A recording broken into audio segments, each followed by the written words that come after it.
Bridge के दो पार।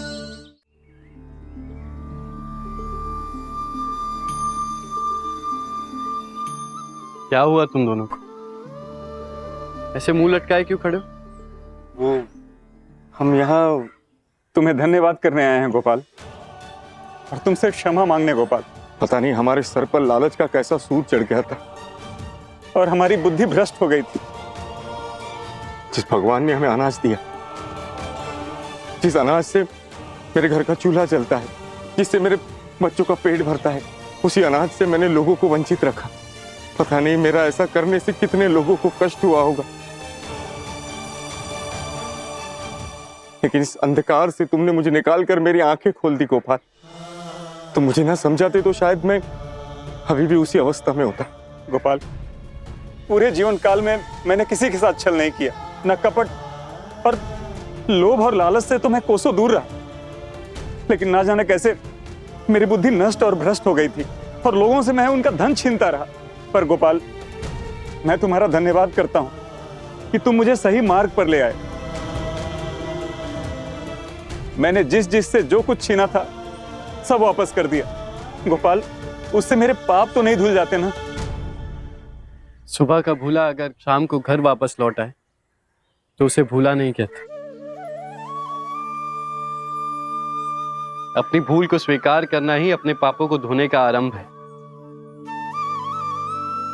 जीवन में ऐसी अनेक परिस्थितियां आती जो हमारी कमजोरी पर हावी होकर हमें गलत निर्णय लेने पर मजबूर कर देती।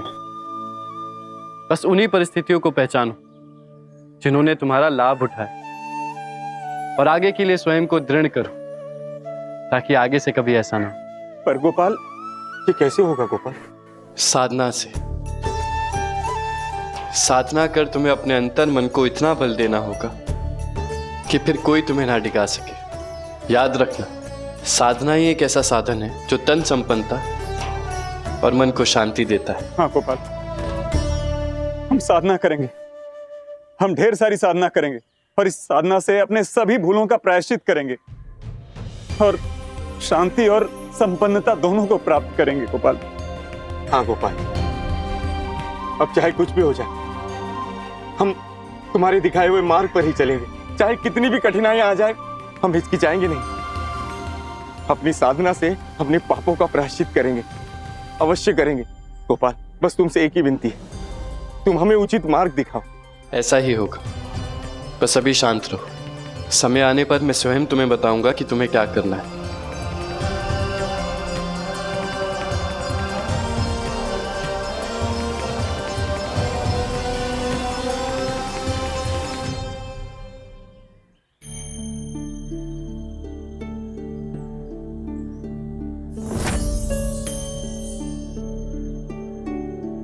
कान्हा, आप इतने चिंता में क्यों हैं? ये लोग समझ तो रहे हैं लोभ के प्रभाव में आकर इनसे कितनी गलतियां हुई हैं, किंतु अभी सुधारना चाहते हैं। राधे, लोभ विकार की चिंता से तो मैं मुक्त हो गया, किंतु उसने अन्य विकारों के लिए मार्ग खोल दिया है। अब बाकी के विकार गांव वालों को अपना शिकार आसानी से बना सकते हैं और जल्दी हमें किसी और विकार का प्रकोप भी देखने को मिलेगा। और अगर हमला क्रोध विकार का हुआ तो अनर्थ हो जाएगा। क्रोध एक ऐसा श्राप है जो मनुष्य स्वयं को देता है और उसकी अग्नि में स्वयं भस्म हो जाता है। भक्त चैतन्य होते तो कितना अच्छा होता, वो इन विकारों को रोकने में मेरी सहायता करते। कान्हा, आप बिल्कुल ठीक कह रहे हैं। आप मुझे आदेश दीजिए, मैं आपकी सहायता करने के लिए तैयार हूँ। राधे, क्रोध के उपचार के मूल उपाय हैं संयम और शांति, और ये आते हैं भक्ति और ध्यान से। यदि हम गांव वालों को संयम और शांति का मार्ग दिखा सके तो क्रोध उन पर कोई प्रभाव नहीं डाल पाएगा, किंतु गांव पर तो पहले ही विकारों का प्रकोप छाया है। ऐसे में मैं गांव वालों को संयम और शांति का पाठ कैसे सिखाऊं? और कैसे कान्हा? आपके हरिनाम के जाप से और भजन कीर्तन से।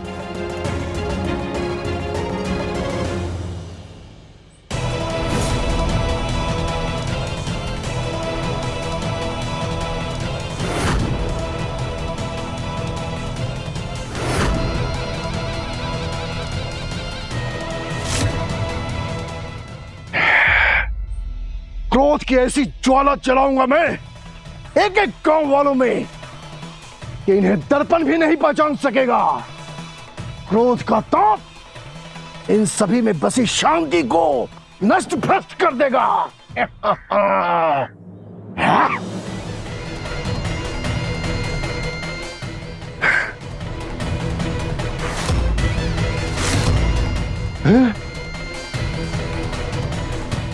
खाली कुटिया, यहां भी कोई नहीं।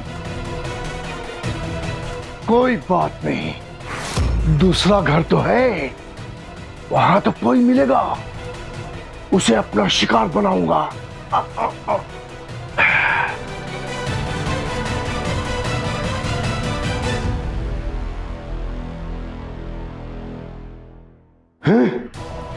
यहां भी कोई नहीं, सब गए कहां?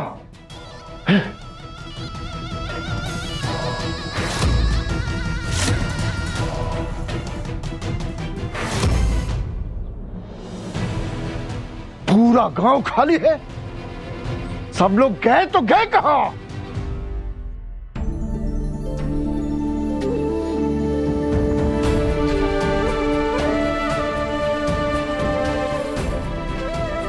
चलिए हम सभी मिलकर श्री कृष्ण नाम का जाप करेंगे। इस नाम के जाप से हम सभी के मन को शांति मिलेगी, संयम आएगा, और जो शांत और संयमित रह सकते हैं वो अपने प्रभु के पास पहुंच जाते हैं, उन्हें प्रभु के दर्शन भी मिल जाते हैं। तो चलिए हम सब शुरू करते हैं।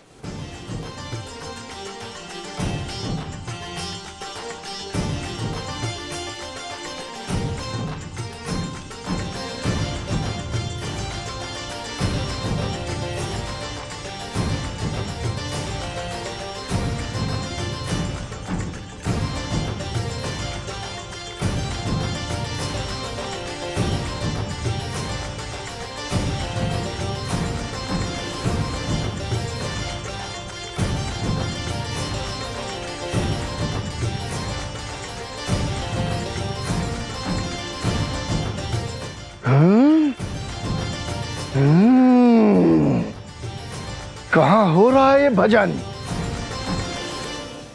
लगता है सभी लोग एक जगह इकट्ठे हुए हैं, भजन कीर्तन में मगन है। लेकिन क्रोध का कोप उन सभी पर छा जाएगा और भजन की शांति युद्ध की अशांति में बदल जाएगी।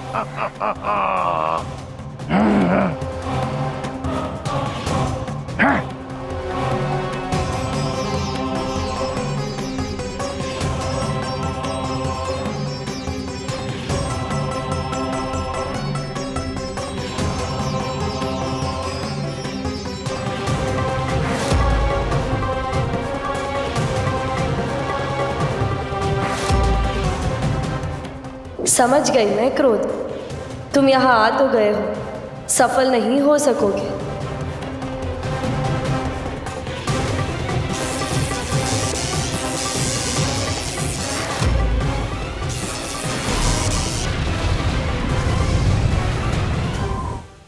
चलिए जोर से बोलिए, हरे कृष्णा कृष्ण कृष्ण हरे हरे।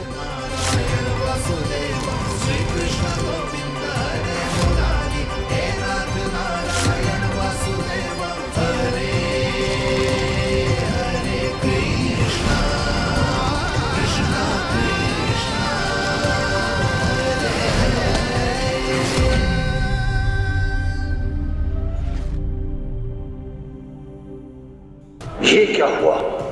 मेरा असर किसी पे कैसे नहीं हो रहा है? मेरे क्रोध का प्रहार लौट कैसे आया?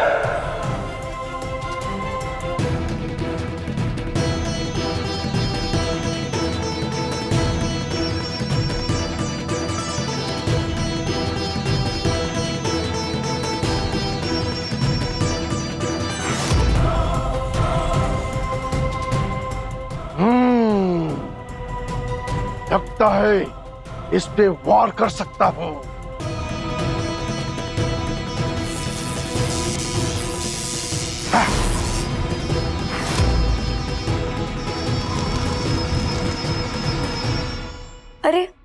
क्यों गई? ऊंचे स्वर में गाओ। हरे कृष्ण कृष्ण कृष्ण हरे हरे। गाओ गाओ।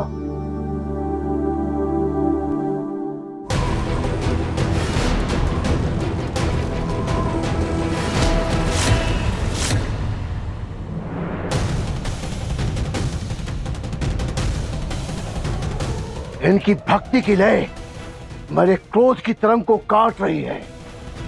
मैं अपना प्रकोप नहीं फैला पा रहा हूं, दूसरे गांव को अपना विकार बनाता हूं।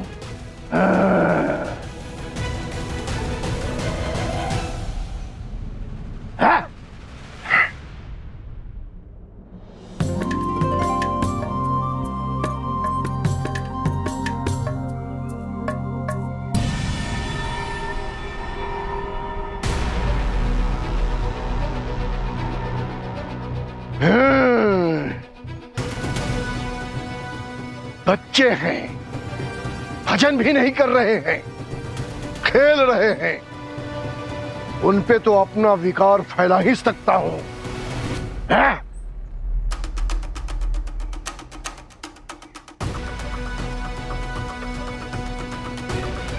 क्रोध। ये क्या हो रहा है यहां?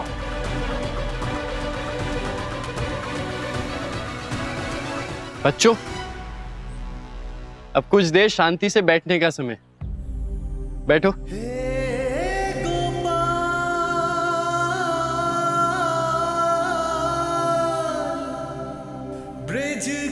अब आलती पालती लगाकर बैठो, ऐसे। आंखें बंद और रीढ़ की हड्डी बिल्कुल सीधी। कृष्णा कृष्णा हरे हरे, कृष्णा कृष्णा हरे हरे, कृष्णा कृष्णा हरे हरे। अब अपना ध्यान दोनों आंखों के बीच में ले जाओ। ऐसे ध्यान करने से हमारा जुड़ाव ब्रह्मांड से होता है, और जो ब्रह्मांड से जुड़ता है वो परमात्मा से भी जुड़ता है, और उसे कोई हानि नहीं पहुंचा सकता। मैं हूं ना हानि पहुंचाने वाला।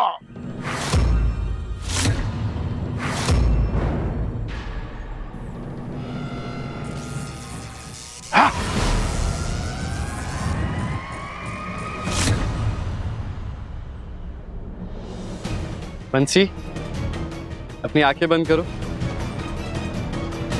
ध्यान लगाओ।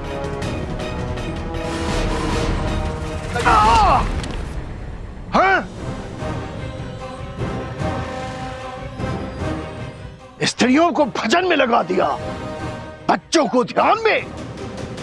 गोपाल, इन्हें तो बचा लिया मेरे प्रकोप से, पर इस गांव में पुरुष भी तो हैं। उनकी रक्षा कौन करेगा? उन्हें मैं अपने वश में करूंगा।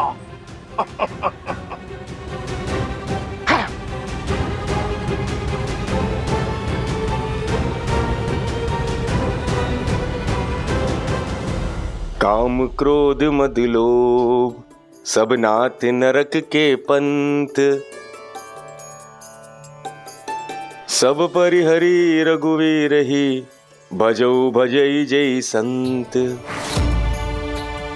अर्थात क्रोध मनुष्य का सबसे बड़ा शत्रु है। वो उसे तो जलाता ही है जिस पर क्रोध किया जाता है, पर जो क्रोध करता है वो उसे भी कहाँ छोड़ता है, अपनी अग्नि में भस्म कर देता है। इसलिए हमें सदा संयम और शांति से काम लेना चाहिए, ताकि क्रोध हम पर कभी हावी न हो सके, और प्रभु की भक्ति करती रहनी चाहिए। तुमने सही कहा, क्रोध तुम सबका सबसे बड़ा दुश्मन बनने वाला है। अब आप सभी मेरे साथ ये चौपाई दोहराएंगे। काम क्रोध मद लोभ सब नाथ नरक के पंथ। हरे कृष्ण हरे कृष्ण हरे कृष्ण हरे कृष्ण हरे कृष्ण हरे कृष्ण हरे कृष्ण हरे कृष्ण। सब परिहरी रघुवीर ही भजऊ भजई जय संत।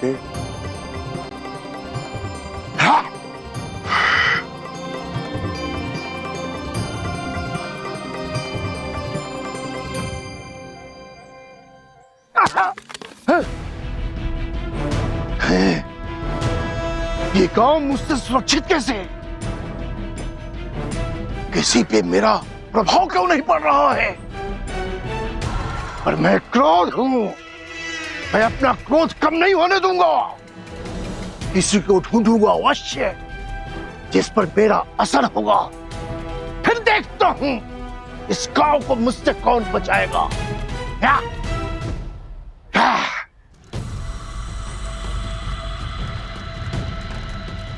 देखिए देवी, देखिए। हंसो मत कलयुग, संभालो अपने आप को। यदि क्रोध का असर मुझ पर पड़ गया ना तो अच्छा नहीं होगा। और मेरे विकार कमजोर नहीं है, ये अच्छी तरह से समझ आ जाएगा तुम्हें। क्रोध की शक्ति अभी तुमने देखी कहां है। अधिक समय तक कोई उसे रोक नहीं पाता, स्वयं गोपाल भी नहीं। पर देवी यहाँ तो कुछ और ही दिखाई दे रहा है। देखिए देखिए। क्या क्या दिखाई दे रहा है तुम्हें? यही कि देवी, क्रोध के सभी वार खाली जा रहे हैं,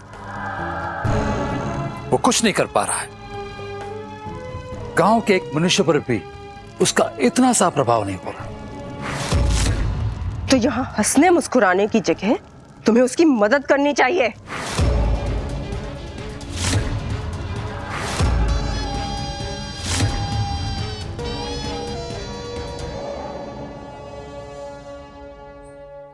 आप सभी बड़े स्नेह से इन पर हरि नाम लिखिए। हरि नाम के सुमिरन से सारे कष्ट दूर होते हैं और हमारे मन में बुराई उत्पन्न होने से पहले ही नष्ट हो जाती। हमें बुराई की ओर ले जाने वाले हमारे आसपास भी नहीं भटकते।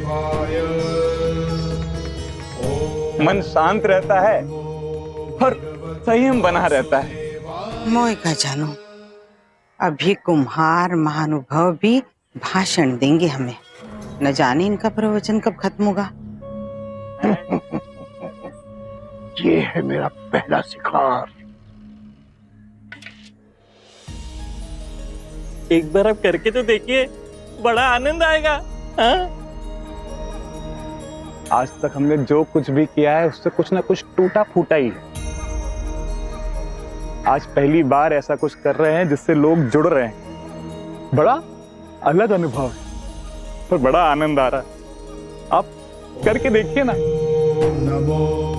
ये तो पहले ही से कुढ़ रही है और मन ही मन चिढ़ रही है। नमो भगवते वासुदेवाय। ओम नमो भगवते वासुदेवाय। ओम नमो भगवते वासुदेवाय। गोविंद गोपाल गोविंद गोपाल गोविंद गोपाल गोविंद गोपाल गोविंद गोपाल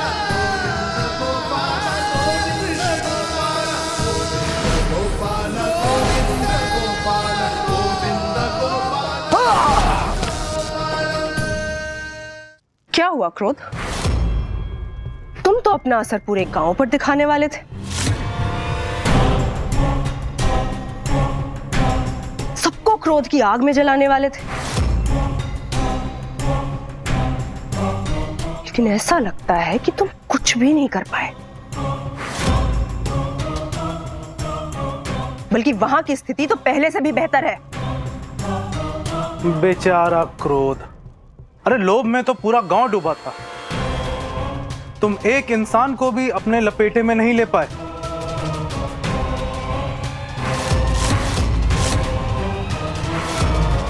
यकीन नहीं होता, क्रोध यहां स्वयं आया और कुछ भी ना कर सका।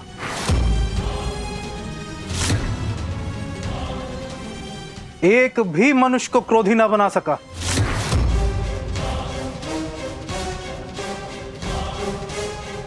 लोभ सही बोल रहा है, कुछ न कर सका मैं। बिल्कुल असफल होकर आया हूं वहां से। नहीं, क्रोध हो तुम, असफल कैसे हो सकते हो? अलक्ष्मी के सबसे योग्य सिपाही को अपना हौसला नहीं खोना चाहिए।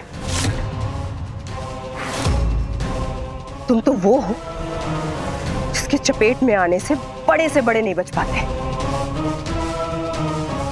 सब पर पड़ता है तुम्हारा प्रकोप। देवी, यदि ये क्रोध आपका सबसे बड़ा सेनापति है और वो असफल हो गया है, तब मुझे कुछ करना पड़ेगा। कलयुग देखा नहीं तुमने? सभी भजन में मगन हैं, जिसके कारण उनका संयम बना हुआ है। तभी तो क्रोध से बच गए हो। ठीक है, उन गांव वालों का संयम तोड़ना है ना मुझे। जब ऐसा हो तभी तुम उन पर हमला बोल देना। एक बार क्रोध का असर हो जाए तो फिर सभी अपने आप गांव का नाश कर देंगे।